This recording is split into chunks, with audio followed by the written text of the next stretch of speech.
Este es un mensaje del pastor John MacArthur, traducido y predicado en español para el mundo de habla hispana. Esta noche, como les prometí esta mañana, vamos de regreso a Mateo capítulo 24. Estoy tan emocionado y expectante por nuestro mensaje en esta noche y contento porque están todos aquí listos para regresar a este gran capítulo. Creo que si predicara así todo el tiempo de esta manera, el domingo por la mañana y la noche del mismo tema, acortaría mis repasos un poco porque no tendría que hacer un puente en un espacio tan grande en el tiempo. Pero estamos viendo Mateo capítulo 24, el gran discurso del Monte de los Olivos, el sermón de nuestro Señor dado para enseñar acerca de su propia segunda venida. Es un capítulo tremendo. Los discípulos le han hecho las preguntas en el versículo 3 que dan lugar a este gran sermón. Sus preguntas son: dinos, ¿cuándo serán estas cosas? ¿Qué cosas? La destrucción de Jerusalén, la destrucción del templo, la venida del Mesías en su reino. ¿Cuándo serán estas cosas? ¿Y cuál será la señal de tu venida y del fin del siglo? ¿Quieren saber cuándo es que el Mesías establecerá su reino, juzgará a sus enemigos, limpiará a Jerusalén, congregará a los judíos dispersos y establecerá su reino? Y tienen el sentimiento de que está muy, muy cerca, que podrá suceder en cualquier momento, como lo aprendimos en nuestros estudios que ya vimos en este capítulo. Tienen el sentido que está a la vuelta de la esquina, quizás a tan solo días o, en el mejor de los casos, semanas, ciertamente no más tiempo que eso, porque Jesús había dicho que iba a haber una deserción en Jerusalén, que iba a quedar desierta Jerusalén e Israel, un tiempo de limpieza, que iba a ser destruido el templo, y debieron haber pensado que eso significaba la reconstrucción del gran templo milenario que comenzaría, y Él estaba viniendo en el nombre del Señor, y ciertamente eso estaba muy cercano, y ciertamente Él era el Mesías, y Él había sido proclamado por Juan el Bautista, y Él habría tenido que juzgar a las naciones impías que lo habían rechazado y su pueblo. Todo se veía como si todo se iba a llevar a cabo en este momento. Pero en respuesta a su pregunta, en los versículos 4 hasta el final del capítulo 25, Jesús les da la respuesta más larga a cualquier pregunta hecha en el Nuevo Testamento. Él les dice que su venida está en el futuro. Él no les dice qué tan lejos en el futuro. Ninguno de nosotros sabe eso. Sabemos más que ellos porque hemos vivido los 2000 años desde ese entonces, pero no sabemos qué tan lejos en el futuro. Pero comenzando en el versículo 4, Jesús dice: hay algunas cosas que van a suceder antes de mi venida. Cuando estas cosas comienzan a suceder, prepárense. De hecho, en el versículo 8, Él los llama el principio de dolores de parto, el nacimiento siendo la venida del Mesías a su reino. Y van a haber algunos dolores de parto exactamente al final, apenas antes de que el Mesías venga en su reino. Y entonces Él les está diciendo: no es ahora. Hay algunos dolores de parto que están por venir en el futuro. Él no les dice qué tan lejos en el futuro, pero les describe cómo serán estos dolores de parto en el futuro que van a dar a luz a su reino glorioso. Ahora recuerde lo que le dije esta mañana, que eso es todo lo que Él dice, es futuro. Si estos son los dolores de parto al final, los dolores de parto para el establecimiento del reino, entonces deben venir al fin, así como los dolores de parto en una mujer vienen al fin de su embarazo, apenas antes de que dé a luz esa vida nueva. Y entonces el Señor está describiendo lo que sucederá en el final. Él nos lleva un tiempo llamado en el versículo 21 la gran tribulación, un tiempo en el futuro, sin embargo, todavía por venir. Y todos los detalles que veremos en esta noche apuntan a ese tiempo. Ahora, simplemente otra nota para entrar al texto. Recuerde que cuando los discípulos veían los profetas del Antiguo Testamento, Isaías, Ezequiel, Daniel, cuando veían a Zacarías, inclusive otros de los profetas menores, y veían que el Mesías iba a venir, los profetas nunca separaron una segunda y primera venida. Simplemente hablaron del Mesías que venía y haciendo todo lo que Él haría.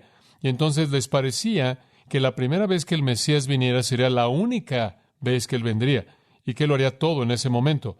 Lo que no vieron es que habría una primera venida, un largo periodo de tiempo, y después una segunda venida. Sabemos que eso es verdad.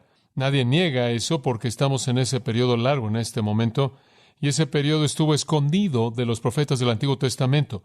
Pablo lo llama un misterio escondido desde los siglos pasados, pero ahora revelado a nosotros. Y entonces estamos en ese periodo de tiempo, esperando la venida futura del Señor Jesucristo. Y antes de que Él venga, dice Él, habrán estos dolores de parto que darán lugar al establecimiento de su reino. Y hay 6 de ellos, comenzando en el versículo 4. Número 1 fue engaño. Vimos ese esta mañana, engaño. Y Jesús les respondió y les dijo, guardaos, o literalmente mantengan sus ojos abiertos, cuidado, de que ningún hombre os engañe, porque muchos vendrán en mi nombre diciendo yo soy el Cristo, y engañarán o desviarán a muchos. Y señalamos que siempre habrán cristos falsos, siempre habrán personas que dicen ser Jesucristo, los tenemos en la actualidad, en nuestro mundo diciendo que son Cristos, son los ungidos, son el Salvador del mundo. Siempre existirán, pero Él nos está refiriendo a esos que están aquí en la actualidad o a aquellos que estuvieron en el tiempo del Nuevo Testamento. Él se está refiriendo a aquellos que habrán en el futuro, cuando habrá una abundancia de mesías falsos apareciéndose para tratar de librar a un mundo que está en caos absoluto. Porque si leemos las otras Escrituras de manera apropiada, nos dicen que el tiempo de la tribulación, en el tiempo de los dolores de parto, será un tiempo cuando todos los sistemas comienzan a desintegrarse. Un tiempo cuando el Señor quita la influencia de refreno del Espíritu Santo, quien refrena el pecado de llegar a su potencial máximo. Todo eso será quitado y el pecado no tendrá refreno. Y entonces es en ese momento cuando el sistema comienza a ser destruido por su propia pecaminosidad, que se levantarán muchos liberadores y mesías falsos tratando de hacer que la gente los siga. El clímax de ese grupo será uno llamado, ¿cómo? Anticristo. Y él será el mesías falso definitivo, el salvador falso definitivo que el mundo verá. E inclusive puede haber otros que estarán compitiendo por su poder hasta que él finalmente asegura su poder a nivel mundial. Entonces el Señor Jesús dice, antes de que yo venga en mi reino, habrán engañadores que vendrán y dirán, yo soy Cristo, y desviarán a muchos, engañarán a muchos. Y leímos en nuestro último mensaje de Daniel capítulo 8 y de Daniel capítulo 11 y de Apocalipsis capítulo 13, Apocalipsis capítulo 19 y segunda de Tesalonicenses capítulo 2, y todos esos pasajes nos hablan de este anticristo engañador final. Y también señalamos aquí que el periodo de los dolores de parto, llamado aquí la gran tribulación, ese periodo tiene en su comienzo la venida de estos engañadores. Y eso es coherente con lo que aprendemos en el libro de Apocalipsis. Entonces, la primera marca, el primero de los dolores de parto que comienza a desarrollarse en el tiempo de la tribulación, es un tiempo de gran engaño, enfatizado de manera particular en el engaño del anticristo, quien guía al mundo entero a seguirlo y adorarlo como si él fuera Dios, el liberador definitivo del hombre. Ahora pasemos a la segunda de las señales. ¿Querían señales? Él dice, aquí están las señales que son el comienzo de los dolores de parto, no el fin, sino solo el comienzo. Y les mostramos que como una mujer que tiene un hijo y los dolores de parto tienen cierta distancia o cierto espacio entre ellos conforme comienzan, y se acercan y se acercan y se acercan más hasta que vienen rápidamente apenas antes de que nazca el niño. Así es en el tiempo de la gran tribulación. El comienzo de dolores de parto tienen una cierta distancia entre ellos y después se acercan más y más hasta que casi vienen de manera concurrente en un holocausto de trauma que explota, que ocurre al final cuando el reino viene. Pero conforme comienza a desarrollarse, primero vienen los engañadores, que se están ofreciendo a sí mismos para resolver todos los problemas del mundo.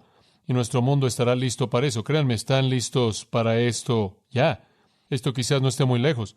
Nuestro mundo está listo para que alguien venga y pueda resolver todos los problemas. Pero el segundo no es engaño, sino disensión. Disensión. Versículo 6. Y oiréis de guerras y rumores de guerras. Mirad que no os turbéis, porque es necesario que todo esto acontezca, pero aún no es el fin. En otras palabras, esto es tan solo el comienzo de los dolores de parto, porque se levantará nación contra nación y reino contra reino. Vamos a detenernos ahí.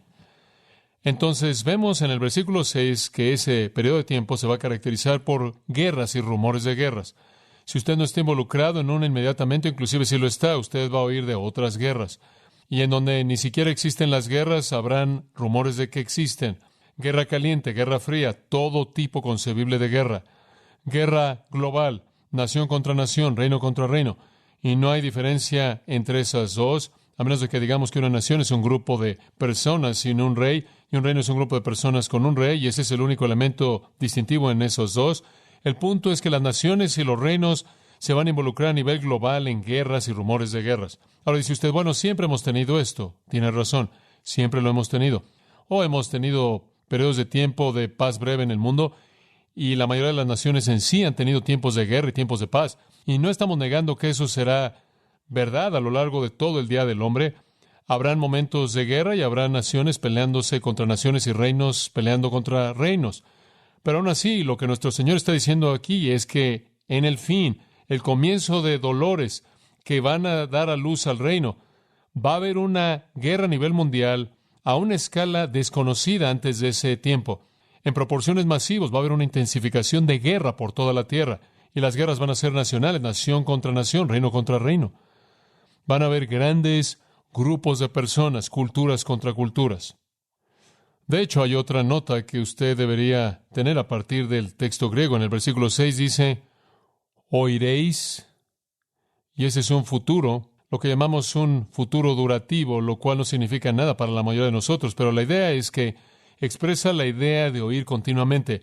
Ustedes continuamente oirán de guerras, continuamente oirán de rumores de guerras y continuamente oirán de naciones y reinos peleando uno contra otro. En otras palabras, es un tipo constante de mensaje resonante, una realidad resonante en ese tiempo en particular en la historia. Ahora, podemos verificar esto fácilmente. Si vamos al libro de Daniel, por ejemplo, veamos Daniel capítulo 11. Y Daniel nos lleva al periodo de tiempo futuro. Daniel nos lleva hasta el tiempo cuando el Mesías viene a establecer su reino. Y apenas previo a eso, Daniel describe la guerra, por lo menos en algunas perspectivas. Daniel 11, versículo 40. En el tiempo del fin, este es el tiempo del fin del siglo. Daniel nos está llevando al fin en donde nuestro Señor nos está llevando.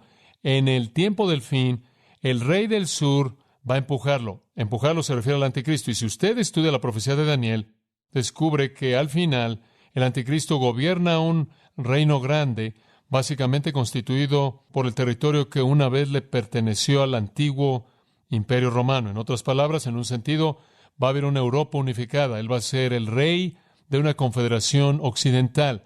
Él va a ser el rey de un imperio romano revivido que incluye a Europa. Y Daniel presenta eso de manera abundantemente clara a lo largo de su profecía.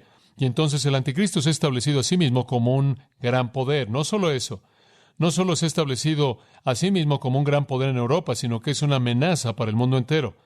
Y de manera natural, él tiene sus ojos en el Medio Oriente. Y claro, Israel, siempre amenazado por sus vecinos del Medio Oriente, quiere protección y entonces entra en una liga con él, capítulo 9 de Daniel, versículo 27, entrando en un pacto con el anticristo, buscando protección por parte de este imperio grande occidental del cual él es la cabeza.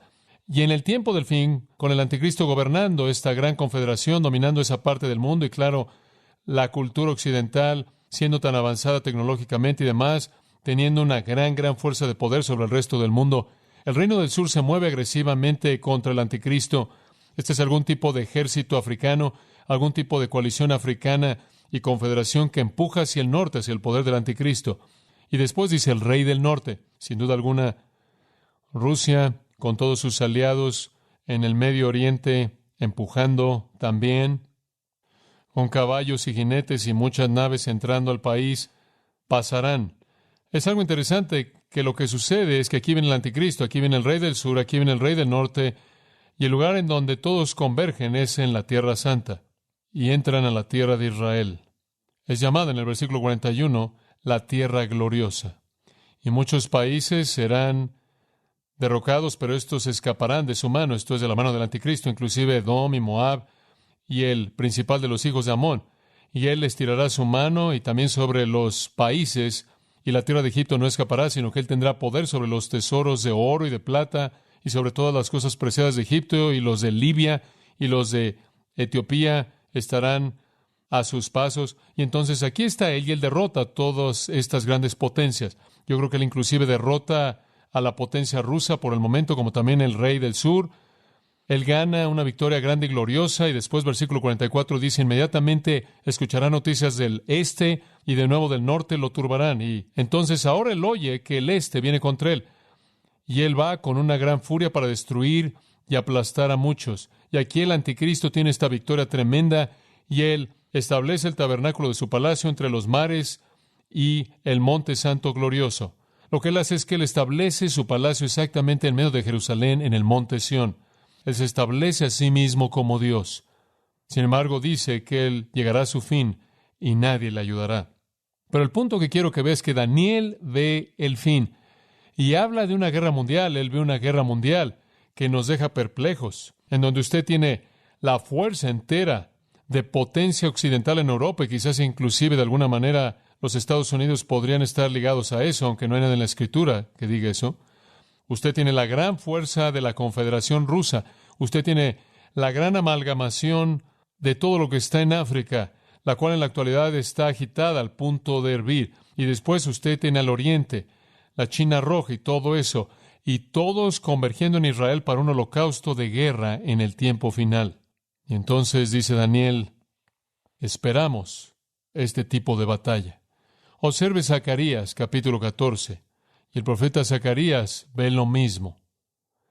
Conforme Zacarías ve el tiempo del fin, en el versículo 1 él dice, aquí el día de Jehová viene, y tu botín será dividido en medio de ti. Escucha esto, porque congregaré a todas las naciones en contra de Jerusalén para luchar.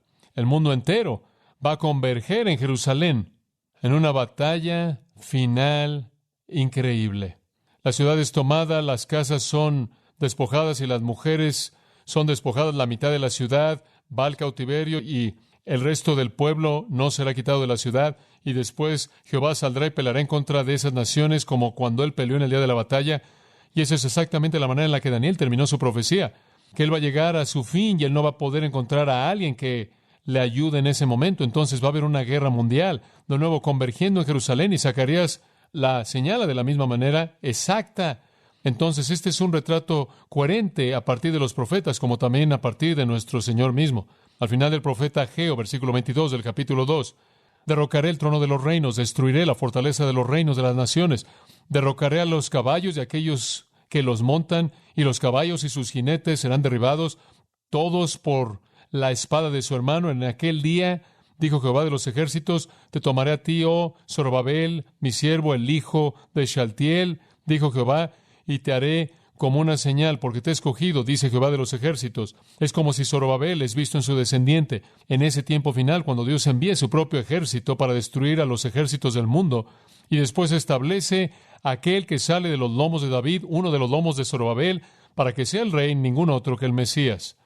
Entonces, gran disensión vendrá al fin, y podemos ver esto comenzando a desarrollarse conforme el mundo simplemente está listo para que alguien lo prenda como si fuera pólvora, y todos nosotros vivimos en esta especie de amenaza constante de guerra nuclear y la contención y ansiedad y peleas que se llevan a cabo por todo el mundo, simplemente preparando el escenario para este holocausto final.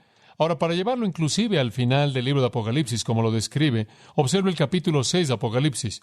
Y Apocalipsis nos da inclusive más detalles conforme vemos esto, guerras y rumores de guerras, y reino contra reino y nación contra nación, y toda esta gran guerra que va a venir al final.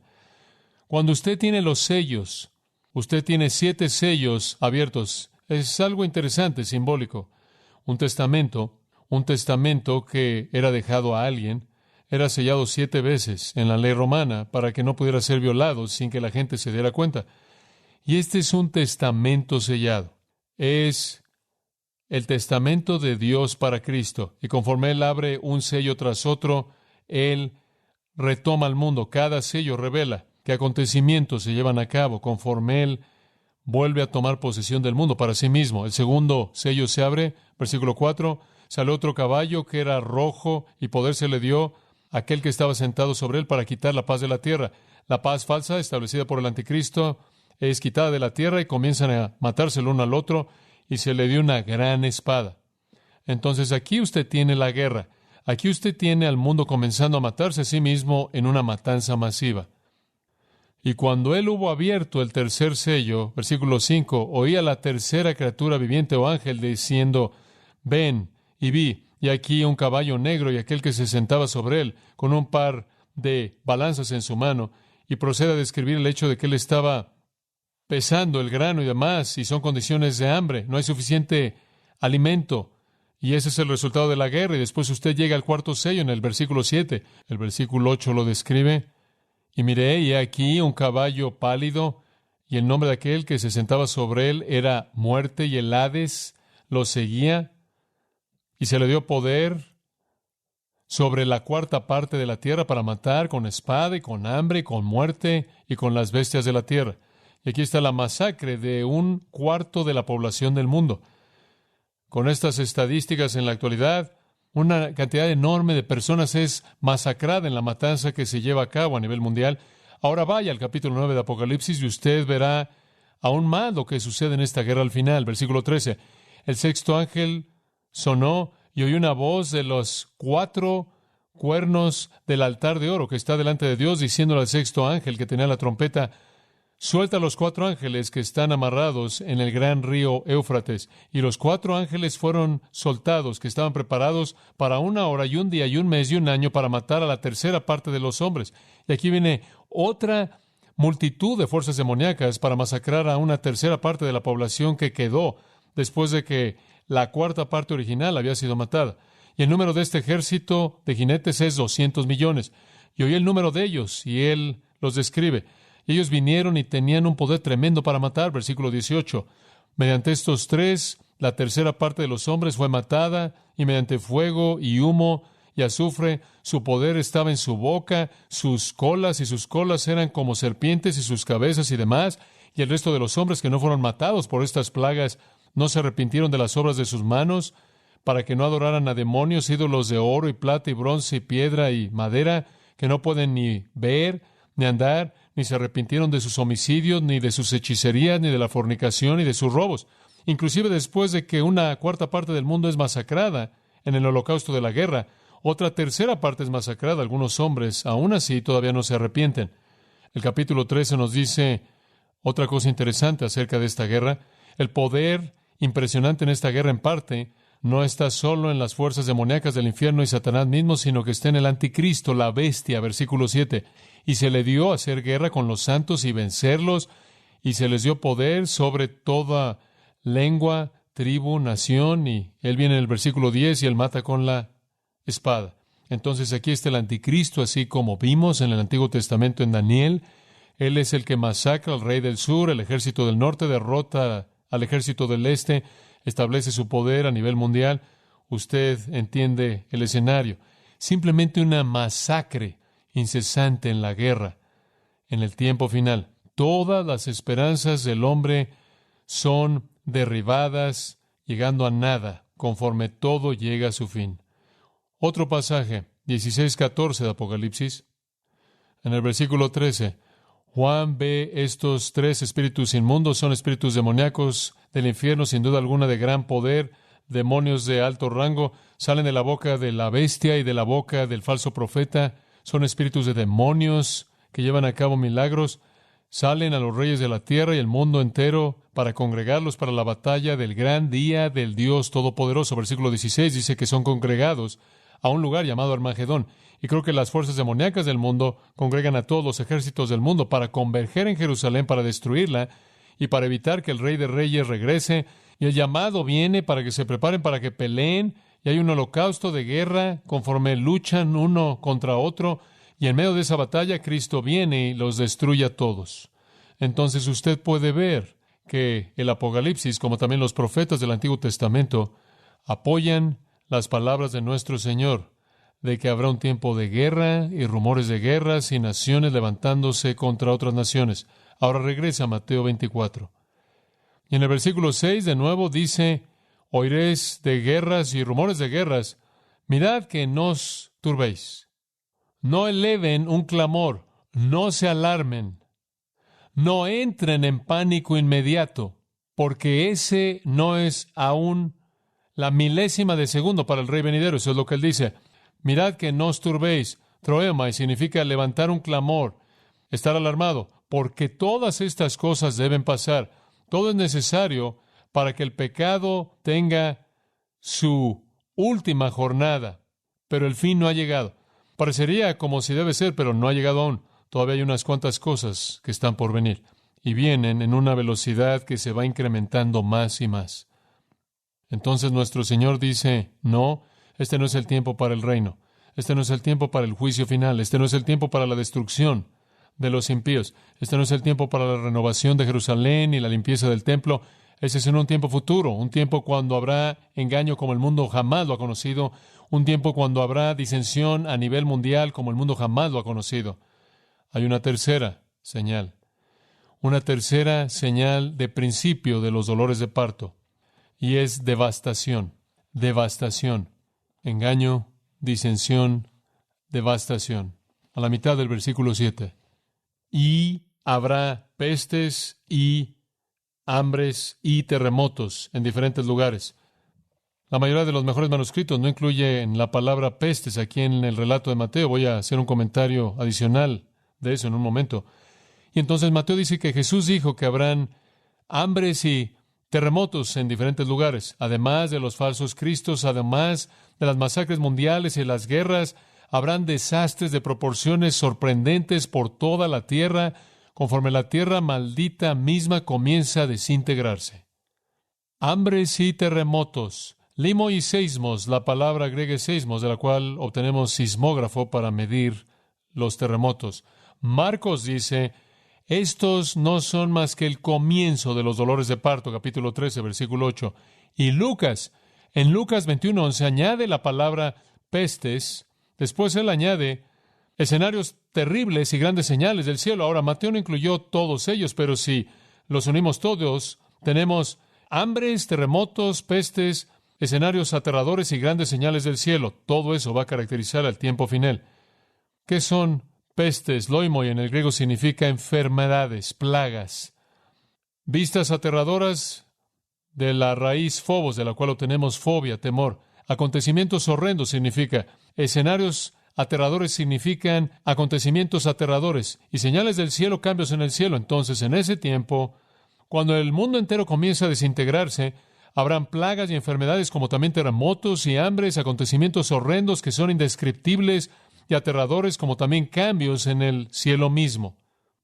Ahora de nuevo, el mundo ha tenido su parte de hambres, el mundo ha tenido plagas, ha tenido acontecimientos horrendos, holocaustos, inclusive han habido ocasiones cuando han habido señales fuera de lo normal en los cielos, pero nada para siquiera acercarse a esto.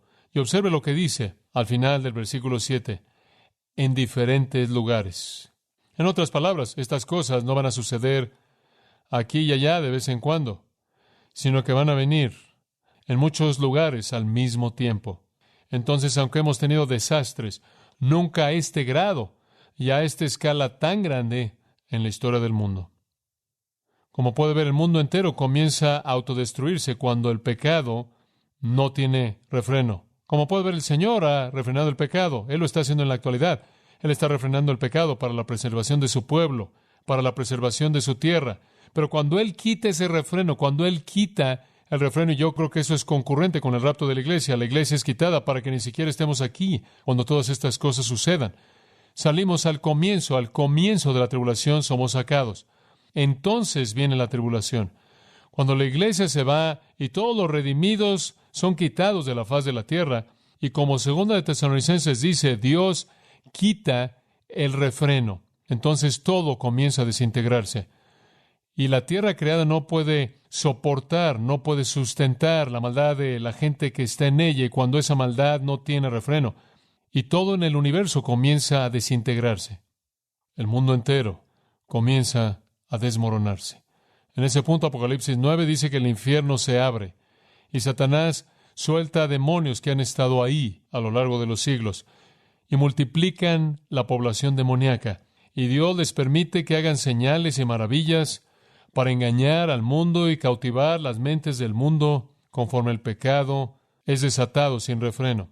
Ahora, para llevarle al tiempo del fin y mostrarle estas cosas, tengo que regresar a Apocalipsis. Y aquí, conforme Juan recibe una visión del fin, él ve todas las cosas de las que acabamos de hablar. Terremotos, ve Apocalipsis 6, versículo 12. Y vi, y aquí está el sexto sello, conforme el comienzo o el principio de dolores de parto se desarrollan, Y vi cuando él había abierto el sexto sello, y aquí hubo un gran terremoto. Un gran terremoto. Capítulo 16, versículo 18. Y aquí, conforme el séptimo ángel derrama su copa, ahora usted está al fin mismo, ahora usted está al fin de la tribulación. Viene una voz del cielo y versículo 18, relámpagos, truenos y otro gran terremoto que literalmente fractura la gran ciudad en pedazos. Y versículo 20, toda isla huye, los montes son aplanados, gran granizo cae del cielo y los hombres blasfeman a Dios. Ahora, ahí está el terremoto del final. Pero hay otro terremoto masivo que acabamos de ver en el sexto capítulo de Apocalipsis también. Entonces, ese tiempo será caracterizado por terremotos aterradores. En Apocalipsis, capítulo 11, versículo 13, nos dice, y aquí creo que nos estamos acercando un poco más al comienzo de dolores de parto, versículo 13, en la misma hora hubo un gran terremoto y la 10ª parte de la ciudad cayó, y en el terremoto fueron matados 7,000 hombres, y el remanente fue aterrado y dio gloria al Dios del cielo. Eso sucede en la ciudad de Jerusalén. Entonces Jesús dijo que sería un tiempo de terremotos y de hecho será un tiempo de terremotos. Ahora Jesús también dijo que será un tiempo de hambre. De nuevo ve Apocalipsis 6, versículo 6. Y aquí está el tercer sello que se abre en el tiempo de la tribulación. Y una medida de trigo por un denario. Y 3 medidas de cebada por un denario. Y ve tú que no lastimes ni el aceite ni el vino. No toques el aceite de la gente rica y el vino de la gente rica. Un denario es el sueldo de un día, una medida de lo cual es algo muy poco. Usted trabaja todo un día y usted apenas puede sobrevivir con lo mínimo, condiciones de hambre, condiciones desastrosas.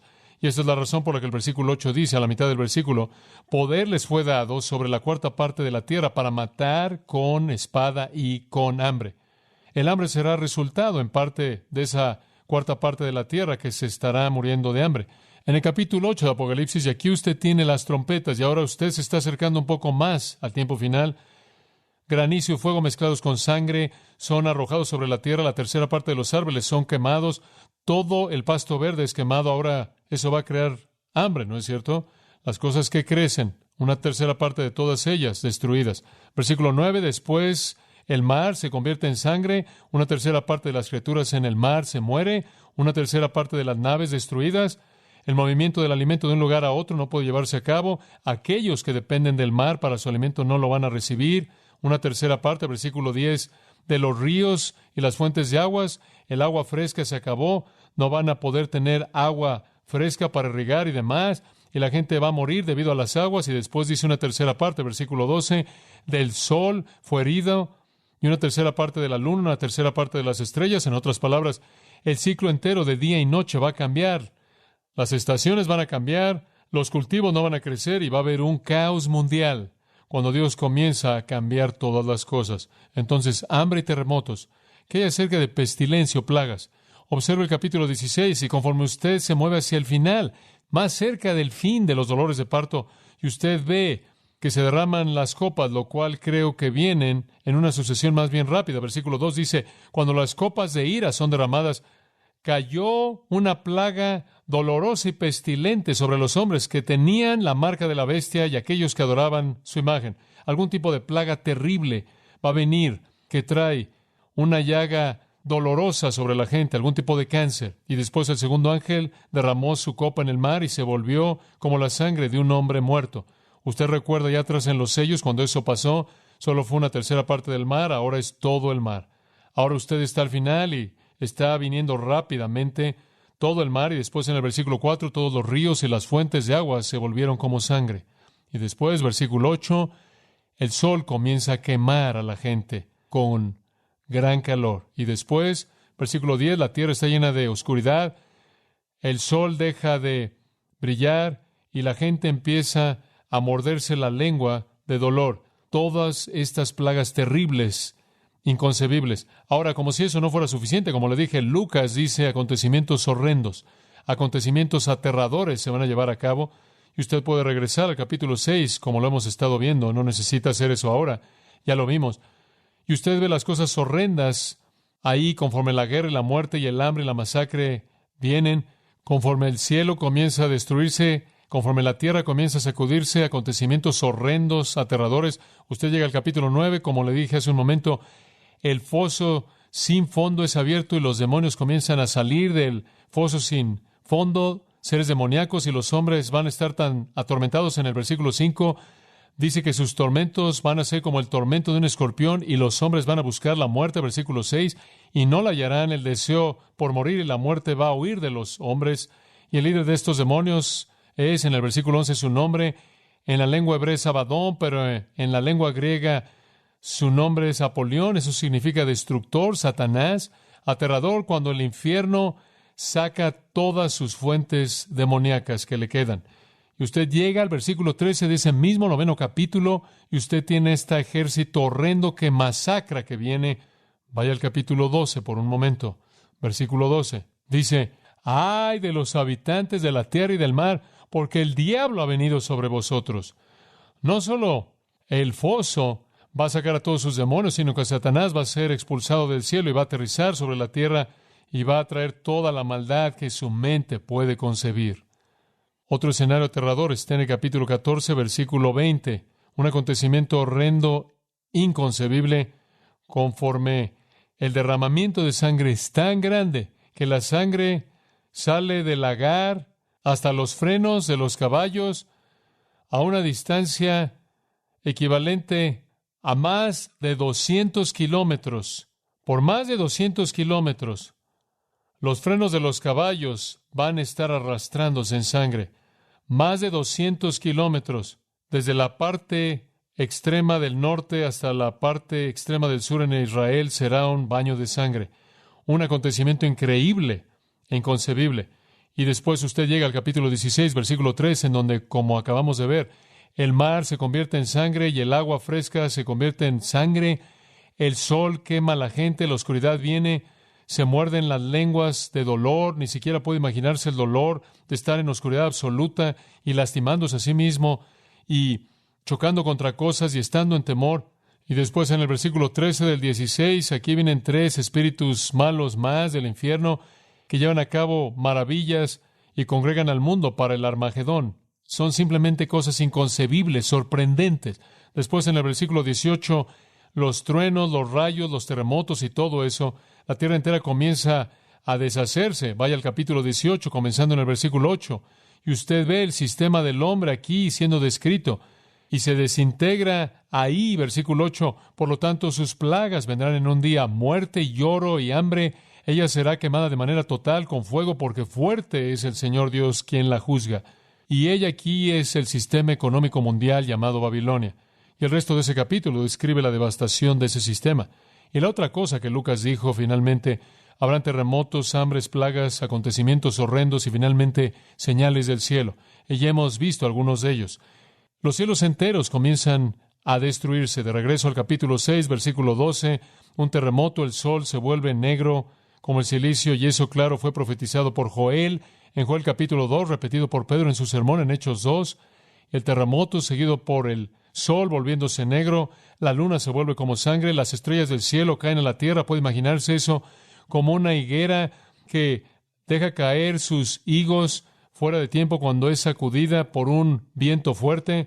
Usted tiene a pequeños higos que simplemente caen de una higuera y un gran viento del este viene, sacude el árbol y hace que caigan todos sus higos y todos caen al suelo. Así será cuando Dios sacude el cielo y todas las estrellas caigan. El cielo mismo se va a enrollar como un rollo. Usted toma un rollo, usted lo suelta y simplemente se enrolla. El cielo entero se enrolla como un rollo y toda montaña e isla son movidas de su lugar. Sorprendente. Capítulo 8, y estamos de regreso al versículo 12 de nuevo. Una tercera parte del sol es herida, una tercera parte de la luna y una tercera parte de las estrellas. Una tercera parte de ellas se oscureció y el día no brilló por una tercera parte del mismo, y así la noche. El calendario entero está en caos, todas las semanas, todas las temporadas, todas las estaciones, las mareas están fuera de sincronización, todo. Conforme este juicio es derramado, señales del cielo, y después, claro, cuando las copas finales son derramadas, como vimos, y toda isla huye y los montes no se encuentran, y granizo viene del cielo pesando unos 50 kilos cada uno, una plaga que es inconcebible.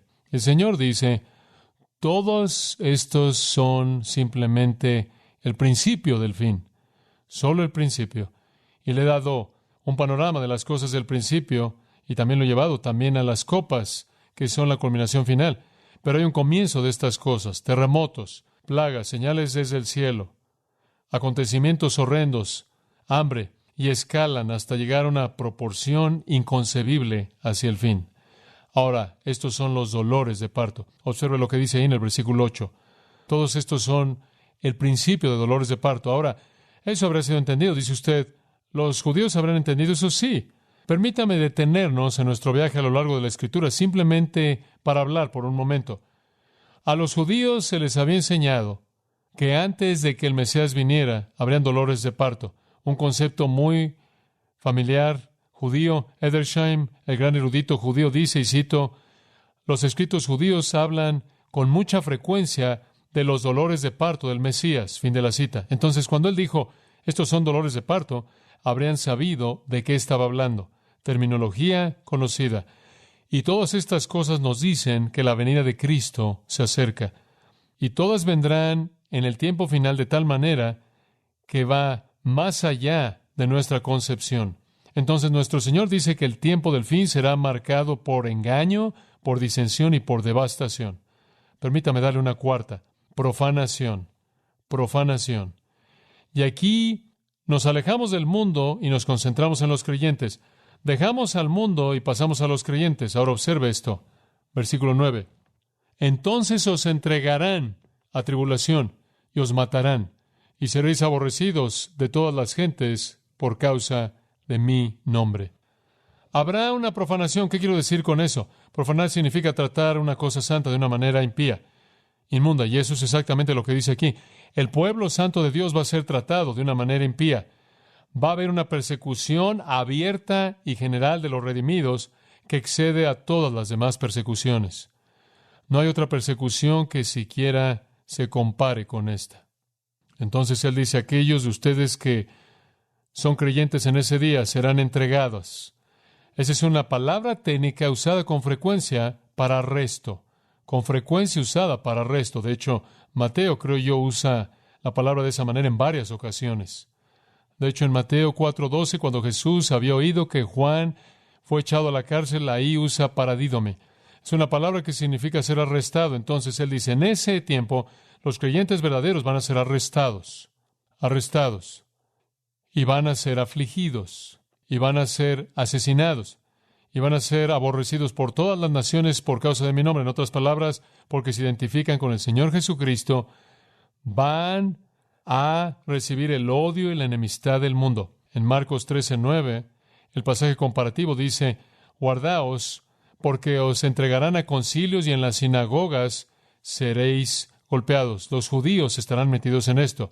Los judíos inicialmente, al principio del fin, estarán metidos en la persecución del pueblo creyente. Dice usted, bueno, ¿de dónde vienen los creyentes si la iglesia ha sido arrebatada? Cuando la iglesia haya sido arrebatada, Dios va a soltar en el mundo 2 testigos enlistados en Apocalipsis 11 y van a ir por todos lados proclamando la verdad. Son asesinados por el mundo, pero se levantan de los muertos. Y ese será un milagro muy convincente porque dice que todo ojo en el mundo los va a ver. Probablemente va a suceder en televisión nacional, televisión internacional, televisión por satélite, y se van a levantar de los muertos. Y van a tener un impacto al ganar algunas personas para Cristo. Y van a haber personas que van a venir al Salvador durante ese periodo de tiempo.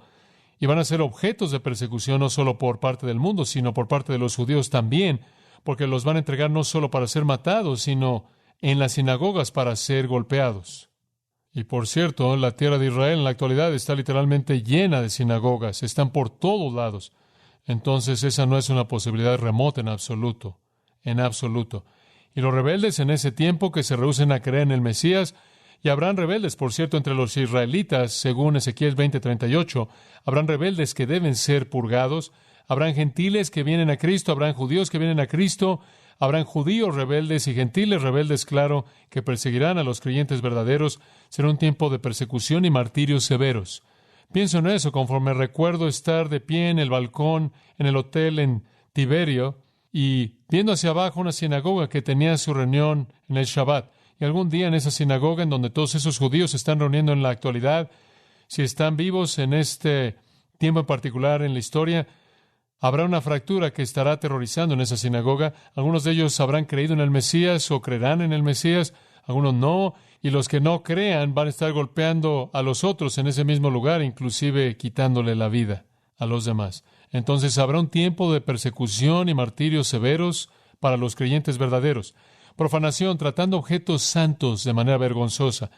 Os matarán, observa el versículo 9, os matarán. Esa es la palabra para homicidio. Serán aborrecidos no solo por los judíos, sino serán aborrecidos por el mundo entero y todas las naciones. Por lo tanto, no habrá refugio, no habrá lugar donde esconderse, no habrá lugar a donde escapar. ¿Y por qué los van a aborrecer? Debido a mi nombre, ese es el punto. Odian a Cristo, el mundo odia a Cristo. Siempre lo ha odiado y lo odiará en ese entonces, especialmente cuando están bajo el control de ¿quién? Del anticristo, quien se levanta contra Cristo. Siempre los creyentes han sido odiados, siempre los creyentes han sido matados, pero entonces será más allá de cualquier cosa jamás experimentada, profanación mundial de los santos. Serán martirizados y masacrados de un fin de globo al otro en ese periodo de tiempo. De hecho, la Biblia nos da tanto detalle de esto. Observe Apocalipsis capítulo 6. Y aquí vemos de nuevo el futuro del principio de los dolores de parto, versículo 9. Él abre el quinto sello y vi bajo el altar. Ese es el lugar de expiación. Estas son almas redimidas, vistas aquí bajo el altar, el símbolo de expiación. Él ve ahí las almas de aquellos que fueron matados por la palabra de Dios y por el testimonio que tuvieron. Ahí habrían sido masacrados en la tribulación, y Juan en su visión los ve ahí y están clamando a gran voz: ¿hasta cuándo, Señor, santo y verdadero, no juzgas y venga nuestra sangre en aquellos que moran sobre la tierra? Y se les dieron ropas blancas a cada uno de ellos, y se les dijo que deben descansar por un tiempo hasta que sus consiervos y sus hermanos sean matados como ellos, hasta que fuera cumplido. En otras palabras, Juan ve a algunos de los mártires clamando ¿hasta cuándo? Y el Señor, en un sentido, dice no hasta que el resto de aquellos que deben ser matados sean matados.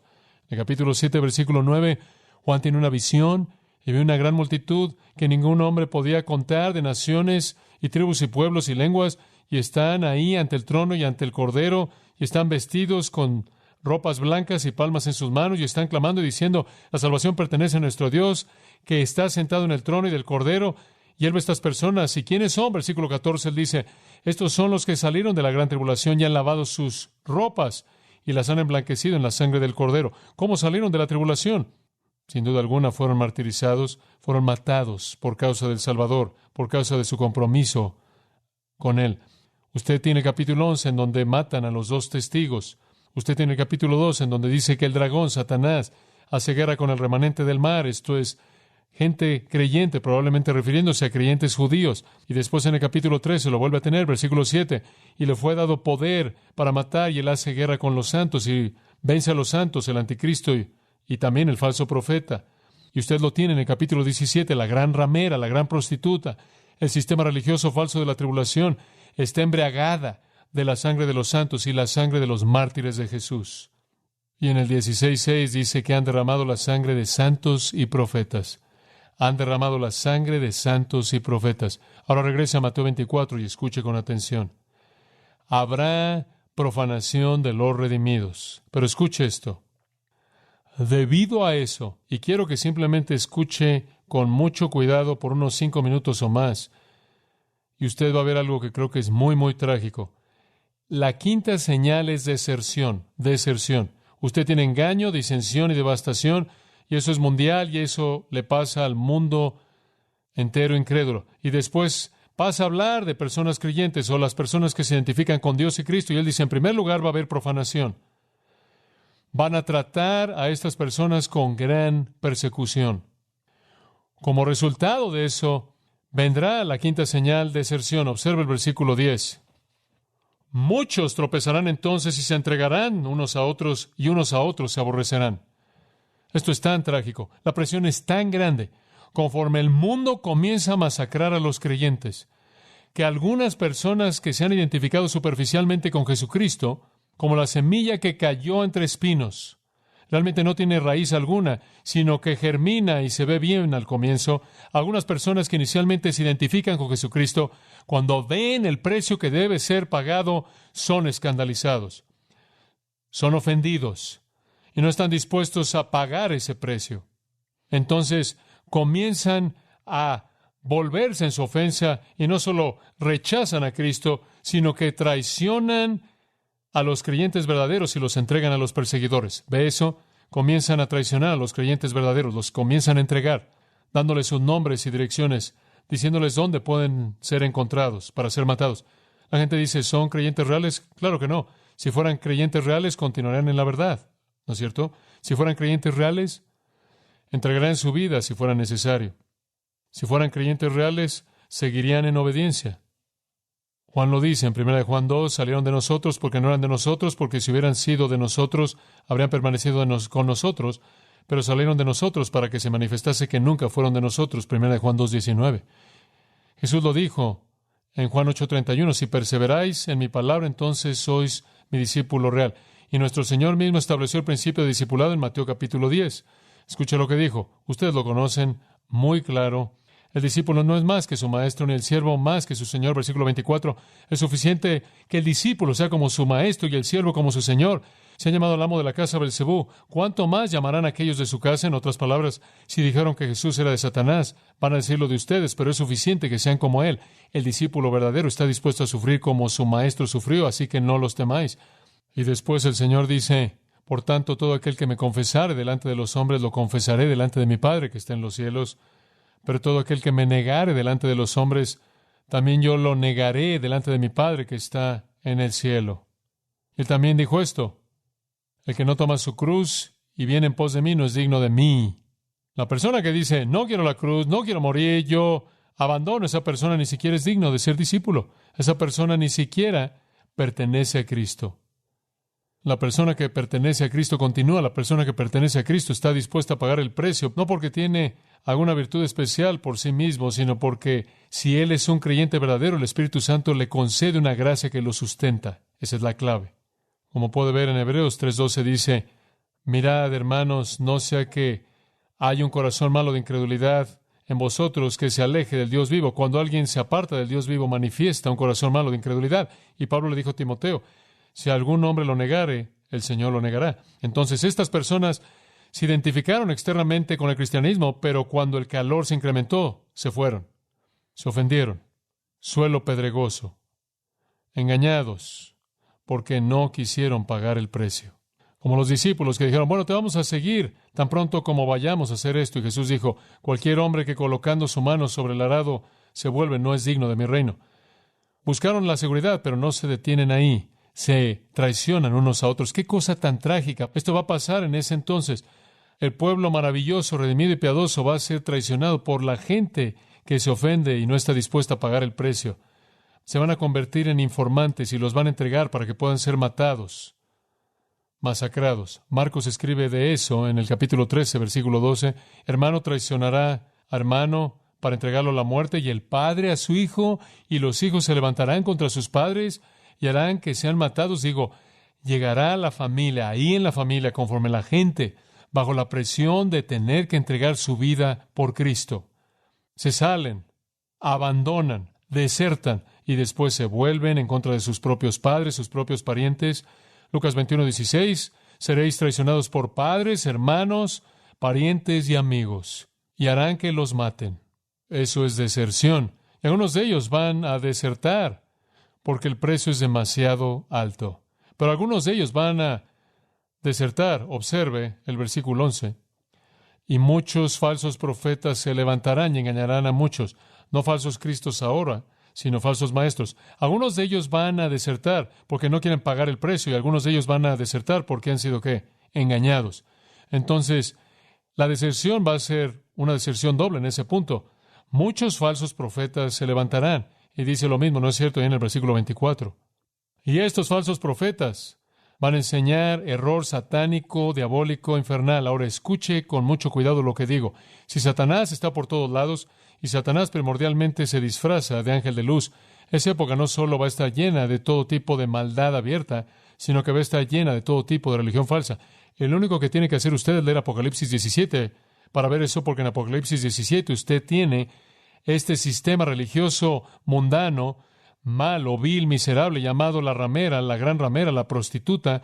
Es una prostitución de religión. Si la iglesia es una novia, esta es una ramera. Y entonces va a haber todo tipo de engaño religioso floreciendo conforme Satanás hace lo que puede para hacer que la gente se desvíe. Entonces esas personas que externamente se identifican con Cristo, quizás parecen estar interesados, van a ser arrancadas conforme las sectas y todo tipo de grupos falsos y mentirosos tienen un gran efecto en el mundo. Un gran efecto. Y por cierto, en Apocalipsis 9:21 dice, la palabra hechicerías es la palabra farmaqueia, significa drogas. Y quizás las drogas serán parte de ese, entre comillas, engaño religioso. La gente va a recibir la marca de la bestia, van a adorar una imagen vil, miserable de la bestia. Todo esto como parte del engaño. Ahora quiero que vea algo más. Esto es simplemente sorprendente. Observa el versículo 12. Y por haberse multiplicado la maldad, el amor de muchos se enfriará. Este es el tercer elemento de deserción. Algunos van a desertar porque no pagarán el precio y morirán. Algunos van a desertar porque están engañados. Y algunos desertarán porque escogen la iniquidad. Iniquidad es la palabra sin ley, es la palabra que significa que violan la ley de Dios. Es simplemente el pecado enloqueciendo. Y el pecado será tan abundante que va a atraer a personas que están moviéndose hacia la verdad de regreso a la maldad. Digo, lo vemos en la actualidad. Lo vemos en la actualidad. Oí hoy de una niña que vino a nuestra iglesia, trabajaba en nuestro departamento de jóvenes, y la impiedad vino a su vida y la despedazó. Y la impiedad entonces va a ser mucho más poderosa de lo que es en la actualidad. Lo que va a suceder, va a haber una abundancia de impiedad miserable por todo el mundo. Será como uno tome alguna de las peores revistas pornográficas que usted puede concebir, y así eso va a pasar por toda la faz de la tierra en público. Muy bien. Y ese tipo de maldad abierta va a alejar a la gente, y eso, dice, causará que el amor de muchos se enfríe, porque la iniquidad abunda. Impiedad por todos lados. Pablo le escribió a Timoteo y describió ese día último. Él describió esa impiedad. Los hombres serán amadores de sí mismos, avaros, jactanciosos, soberbios, blasfemos, desobedientes a los padres, ingratos, impíos, 2 Timoteo 3, sin afecto familiar natural, violadores de pactos, calumniadores, incontinentes, violentos, menospreciando a aquellos que son buenos, traidores, arrogantes, amadores de los placeres más que de Dios, y el amor de muchos se enfriará porque aman el placer. Impiedad global, inmundicia global, el vicio por todos lados, los hombres inmersos en él sin refreno. Y viene rápido, ¿no es cierto? Digo, estas cosas no parecen tan remotas para nosotros como pudieron haberlo sido para nuestra sociedad hace 20 años atrás. Y su afecto, aunque es superficial, su afecto hacia Cristo se enfría, se enfría. Son alejados, son atraídos por el amor a la maldad, el amor miserable de la maldad. Y después versículo 13. Pero el que persevere hasta el fin, este será salvo. ¿Cómo puede usted identificar a los salvos? Porque los salvos no, ¿qué? No desertan, ¿no es cierto? No desertan. No se van a alejar porque el precio es demasiado alto. No se van a ir porque están engañados. No se van a alejar porque aman la maldad. Y entonces usted simplemente observe. Y los que perseveran hasta el fin son ¿qué? Son los salvos. Y serán librados de eso. Algunos morirán y algunos vivirán, pero todos serán librados, sea en la vida o la muerte. Van a ser librados de la ira venidera. La perseverancia es siempre la marca de los salvos. La perseverancia siempre es la marca de los salvos. Perseveran hasta el final. En Mateo 10:22 Jesús lo dijo. Y seréis aborrecidos por todos los hombres por causa de mi nombre, pero el que persevera hasta el fin será salvo. El hombre quien, en esa afirmación, Jesús estaba diciendo, quien llega hasta el fin de su vida y persevera enfrentando lo que enfrente, demuestra que Él es quien al fin será salvo. Él será librado de esta vida a las glorias del cielo, y así será en el futuro. El que persevera en todo eso, el que en términos de Apocalipsis 2:10 es un vencedor. Él es un vencedor, y Él es el que será salvo, sin importar cuál sea la persecución, sin importar cuál sea el precio. ¡Qué promesa tan maravillosa! Lucas 21:19 lo expresó de esta manera, afirmación maravillosa. En vuestra perseverancia ganaréis vuestras almas. ¡Qué gran afirmación! Es el que persevera por el poder de Dios, la gracia de Dios, el que gana al fin. La fe que persevera es la fe de los salvos, la fe de los redimidos. Entonces en el fin habrá una deserción terrible conforme la gente que se identifica con la iglesia de pronto huye. ¿Sabe una cosa? Si todo esto se llevara a cabo en este momento, descubriríamos quiénes son los desertores, ¿no es cierto? Descubriríamos quiénes son los que no quieren pagar el precio de la muerte. Descubriríamos quiénes son las personas que serán atraídos por los falsos profetas. Veríamos a los que amaron su impiedad más de lo que amaron a Dios. Todo será claro. Y así será en ese entonces. Así será entonces. Solo los que perseveran serán librados. Y los vemos en Apocalipsis 7, sacados de la gran tribulación en ropa blanca. Los vemos en Apocalipsis 19, conforme Cristo regresa y están montando con Él en ropa blanca. Perseveraron y se les dio una túnica blanca. El último punto. Declaración. La señal final de la venida, el dolor de parto final que comienza es declaración. Y antes de que el Señor venga, esto tiene que suceder. Y será predicado este evangelio del reino en todo el mundo para testimonio a todas las naciones, y entonces vendrá el fin. Antes de que el fin venga, antes del establecimiento del reino, esto tiene que suceder. Proclamación mundial del evangelio. A pesar de la persecución, a pesar de los desertores, a pesar de los falsos profetas, a pesar de los cristos falsos, a pesar de que el infierno desata sus demonios por toda la tierra, a pesar de todo este desastre terrible, horrendo, inconcebible, a pesar de gente con amor que disminuye, a pesar de que el anticristo esté gobernando y reinando, a pesar de que Satanás esté tratando de pelear contra Cristo, a pesar de las guerras y hambres y terremotos y el resto de señales en el cielo, a pesar de todo eso, el evangelio del reino será predicado en todo el mundo como un testimonio a todas las naciones, y entonces va a venir el reino. Dice usted, hombre, ¿cómo va a pasar eso? ¿Cómo es que el evangelio va a ser predicado? Observe Apocalipsis 14. Este es el último pasaje que veremos. Apocalipsis 14, versículo 6.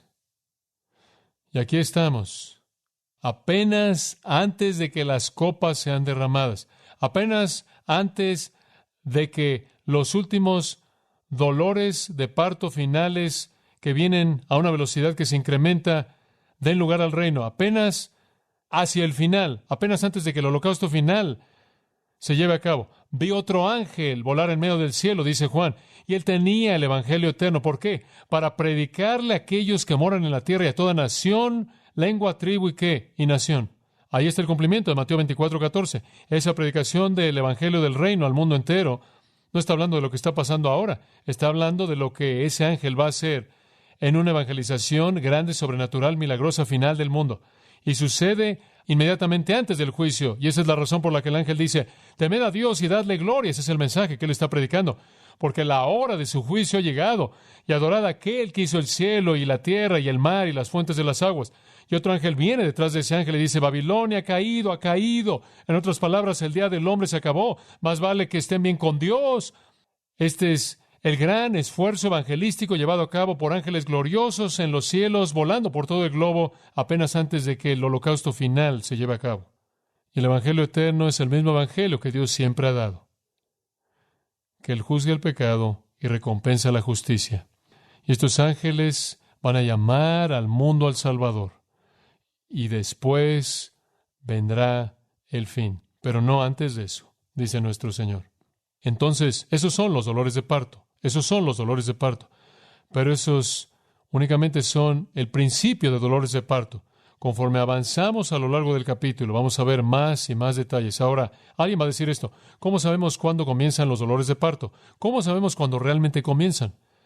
Y ese va a ser nuestro estudio del versículo 15 hasta el 28. Y eso está a unas cuantas semanas. Espere, pero puede leer por adelantado. Inclinémonos en oración.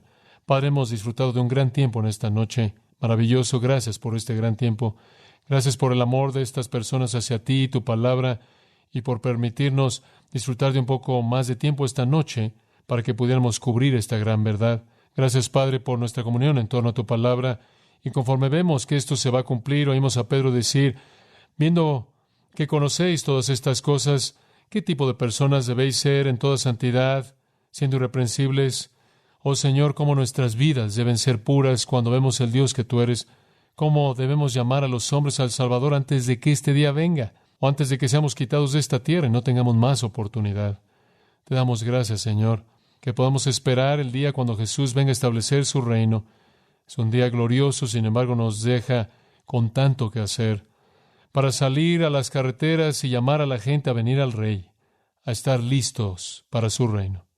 Gracias por este día maravilloso que nos has dado, que siempre vivamos a la luz de tu regreso pronto, porque si estas cosas parecen estar tan cerca y vamos a ser arrebatados antes de que comiencen, debe ser rápido. Y decimos con Juan, sí, ven Señor Jesús, ven Señor Jesús, ayúdanos a vivir con la eternidad en mente y no el tiempo, a vivir con el cielo en mente y no la tierra, a vivir con la eternidad en mente y no las cosas temporales, y hacernos tesoros en donde la polilla y el orín no corrompen y donde ladrones no minan ni hurtan, y a poner nuestra mira en las cosas de arriba y no en las cosas de la tierra.